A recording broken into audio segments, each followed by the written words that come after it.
तो सबसे पहले वीडियो को पॉज करके आप ये क्वेश्चन को पढ़ लीजिए। नीट 2023 में ऑसिलेशन टॉपिक से ये क्वेश्चन आया हुआ था। सिंपल हार्मोनिक मोशन का एक छोटा सा क्वेश्चन था जिसमें इन्होंने एक ग्राफ दिया था जिस पोजीशन वर्सेस टाइम का डिस्प्लेसमेंट जो पार्टिकल मेन पोजीशन से कर रही है। एक्सटी ग्राफ दिया हुआ है, देखिए यहाँ से, और इस ग्राफ को देख के सबसे पहले आप स्टडी कर लीजिए। और उन्होंने पूछा है कि t=2 सेकंड के बाद उस पार्टिकल का जो SHM एग्जीक्यूट कर रही है एक्सेलरेशन क्या होगा।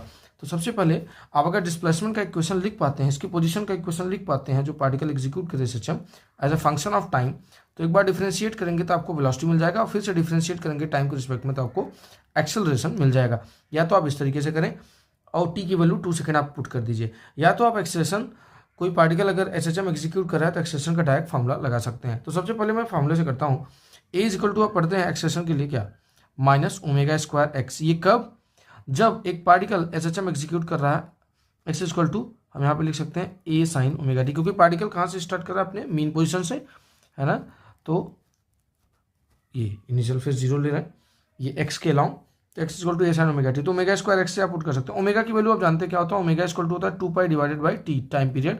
आप इस ग्राफ को देखिए, एक चक्कर पूरा अप एंड डाउन दोनों तरफ बैक एंड फोर्थ होके 8 सेकंड में कंप्लीट कर रहा है, मतलब इसका टाइम पीरियड है 8 सेकंड। तो 2π/8 का मतलब हो गया π/4, ये आपका ओमेगा आया रेडियन पर सेकंड में, आप इसको लिख सकते हैं इस तरीके से। तो यहाँ पे आप पुट कीजिए -ω² की जगह आ जाएगा आपका π/4 x की जगह आप ये पुट कीजिए, x की जगह a, एम्पलीट्यूड कितना है देखिए, मैक्सिमम कितना जा सकता है, ये 1 नीचे -1, मतलब x a ओमेगा की वैल्यू उन्होंने पुट कर दी, a की वैल्यू रख रहे हैं 1 लिखने की जरूरत नहीं है। क्या बचा, साइन ωt। ओमेगा आपने अभी अभी लिखा कितना, π/4, और t कितनी देर के बाद एक्सटेंशन पूछा है 2, तो आ जाएगा π/4 × 2 मतलब π/2। साइन π/2 मतलब साइन 90 डिग्री की वैल्यू तो हमारी 1 होती है, तो उसको लिखने की जरूरत आपको नहीं है।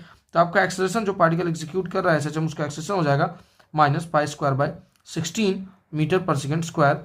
ये आपका करेक्ट आंसर था, एक ऑप्शन में दिया था। आप इसको दूसरे तरीके से खुद से एक बार ट्राई कीजिए। देखिए आपको एम्पलीट्यूड पता चल चुका है, तो आप x की वैल्यू डायरेक्टली लिख सकते हैं कितना, साइन ऑफ ओमेगा कितना आ गया आपका π/4 × t, एक पर्टिकुलर टाइम, किसी भी टाइम पे, ठीक है। एक बार डिफरेंशिएट कीजिए तो आपको वेलोसिटी मिलेगा dx/dt, करेक्ट।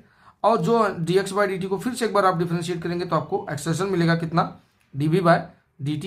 और ये dv/dt जब आप करेंगे तो जो भी वैल्यू आएगी वहाँ एक लिखने के बाद टाइम की वैल्यू आप 2 सेकंड पुट करते हैं तो आपकी वैल्यू मिल जाती है। वैसे dx/dt करते हैं आप इसको, तो देखिए कितना आएगा, π/4 cos π/4 × t, करेक्ट। और उसको फिर से इसको डिफरेंशिएट करते हैं एक्सेलरेशन के लिए, क्या आएगा, π/4 फिर बाहर आएगा तो -π/16 cos का माइनस होता है, तो साइन π/4 × t, t की जगह 2 रखिए, तो देखिए फिर से आएगा आपका -π/16। Thank you for watching.